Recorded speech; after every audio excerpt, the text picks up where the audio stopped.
मित्रांनो मुंबईला आलो होतो आणि मुंबईच्या गरमीने ना आम्हाला फुल परेशान करून टाकले।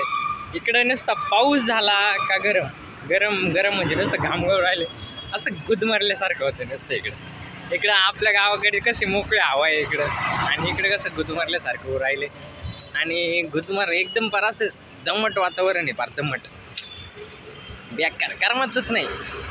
एक दिवस आलो तरी करम नाही आम्हाला। जस्ट इकडं गरम गरम होतो आलो झालं आणि आलो डायरेक्ट इकडं। आता इंटरव्ह्यू देणार आता शिवम सर, मग काय होतं बघू आम्ही।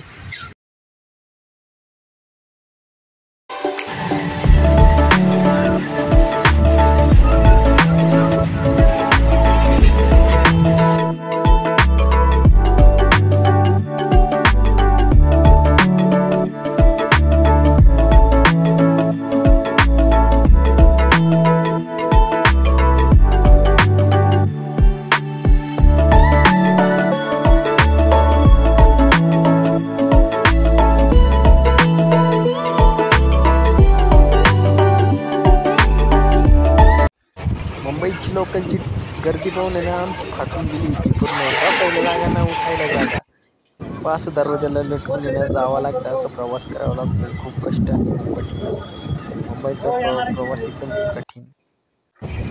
त्यानंतर महाशीस घाटातील अप्रतिम आणि असं सुंदर वातावरण बघून आमचं महोत्सव गावलं।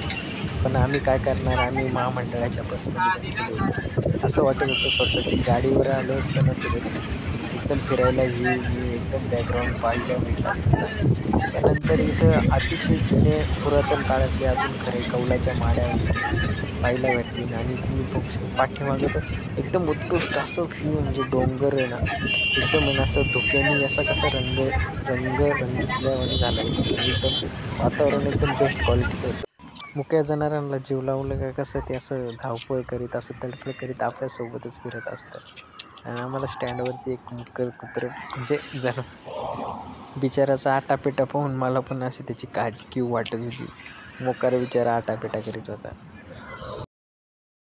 आज नदीच्या लाखेला 17 विघ्न म्हणजे काय असतं ते आज कळालं मला, कारण की आज आमची बस फेल झाली। त्यानंतर एक ॲक्सिडेंट झाला पिकअपचा। दुर्दैवाने त्या ड्रायव्हरला काही नाही झालं, एकदम ओकेमध्ये होता ड्रायव्हर, आणि बाकी काहीच नाही। बोर झालं आज, आणि आज पाऊस पण खूप झाला, आणि आज पर खूप 24 तास झाले, आज 24 तास झाले आम्ही झोपेल नाही। आणि त्या ट्रेनमध्ये मला ब्लॉग काढायला सुद्धा वेळ भेटला नाही, म्हणजे फार खूप बोर झाला त्या ट्रेनमध्ये, त्या मुंबईमध्ये। फार मुंबईमध्ये एवढं गरम पाऊस, त्याच्यात ते ब्लॉग काढायलाच टाईम नाही भेटला। पण ठीक आहे, जेवढं जमलं तेवढं केलं ट्राय। आणि महाशीस घाटात बराचसा भारी व्ह्यू होता पण काही जमलं नाही।